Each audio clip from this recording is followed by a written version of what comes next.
guys, so let's make this trendy top. I used Ankara fabric for mine. For this, I used 1.5 yard. But if you want a sleeveless one, 1 yard will be okay for you. Depends on your body size, right? So hi guys, my name is Fatima A. So on this platform, I share sewing tutorials. Don't forget to subscribe to my channel, and let's just get straight to it. So I have my 1.5 fabric here. It's a leftover fabric, right? So this is it. So I'm going to just fold using the length. So from using the width now, just measure the length I have there, and I have 26 inches, which is okay because I'll be using not up to 26 inches. So I'll now fold it again, and I'll make sure that the wideness I'm going to get it to be for my hip divide by 4, then additional 5 inches, right? So that's what I'm doing here, just to get it right. So I had to fold and remeasure, and finally I was able to get. So when I'm sure I've got what I was looking for, that's my hip divide by 4 plus additional 5 inches. I'm just going to cut this out. What is left, I'll be using it for my sleeve, right? So now this is it. I've separated it, right? So I have the back piece here with 1 inch zipper allowance. Then we have the front piece on top, right? So now the next thing I'm going to do is from my shoulder, I'm going to mark 10 inches. That will serve as my bust line. Then from 10, I'm going to mark 16 inches. That will serve as my waistline. Then for my waistline, I'm going to mark where I want my top to stop. I'm going to be marking 23 in this case. You can use your hip line for where you want yours to stop. When next I'm making the top, I think I'll be using 24 to 25. Yeah, because I feel like it will look better. But it wasn't bad either. So I just cross check my measurements. I extended the lines, and on the shoulder, I'm going to impute my shoulder divide by 2. And also on the bust line, I'm going to impute my shoulder divide by 2, and I will join them with a straight line, right? So after doing this, I'll just join them with a straight line. Next thing is to mark out my neckline. So the neckline is very high, right? It's not that deep. For the width, I used 3.5 inches, right? Like I always say, you can use any dimension you want. You must not use what I'm using. So now for the depth, like I said, it's not too high, so I used 2 inches. But if you want yours to be too deep, sorry, you can do that. So I formed a round neckline, but the back neckline will be different. So now on my armhole length, I marked ½ inch, and I'm going to join it with a slant line to meet my neckline width. That will serve as my shoulder slope or shoulder slant, right? Good. Now on the bust line, I'm going to print my bust divide by 4. After dividing, I got 9.5 and I marked it. After marking it, I will now add my allowance. So I used 2 inches allowance. This does not require much allowance because you want it to be fitted. So all your measurements you're going to be imputing, you should be imputing fitted measurement.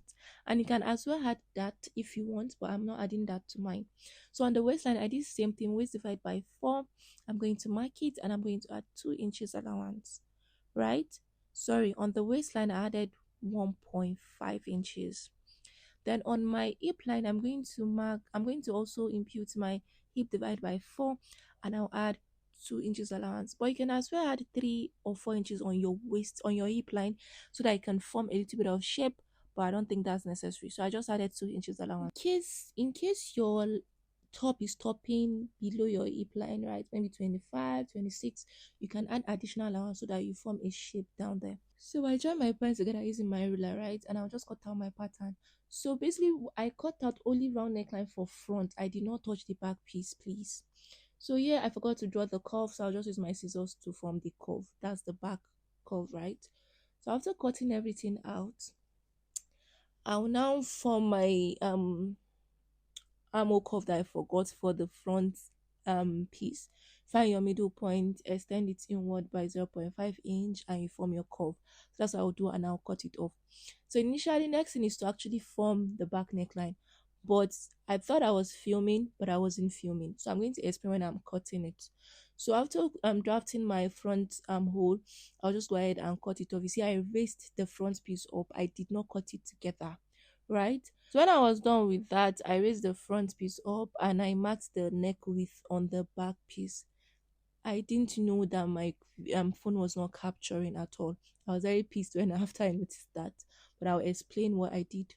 So now I removed the zipper approaching allowance on the waistline. I marked 0.5 and I just form a slant line upward and a slant line downward, right? That's on my back piece. So I slit it open and this is what we have. So basically, I was supposed to cut out the neckline before doing this. I also forgot, but we'll get to the back neckline very soon. Don't worry. So you are going to open up your two pieces, right? So you can as well leave the back piece unslitted first. When you're done doing this, you can slit it. But I already slitted mine. So I'll just make sure front face is facing front face, as you can see. That's what I'm doing. I'll just make sure that they meet the allowance, right? Basically, I've taken in the allowance, the zipper allowance in. So now on my waistline downward, I'm going to mark 3 inches. You can mark 4 inches. I'll mark 3 inches and I'll use a curve to make the other end.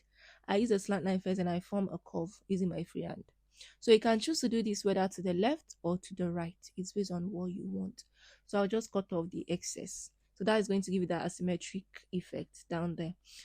So after doing this, like I said, I forgot to cut out the neckline for the back. So that's what I'm going to show you guys now. And I'll explain what I did, how I got the back. So this was it after cutting it out. Then now let me show you what I did for the back piece, the neckline.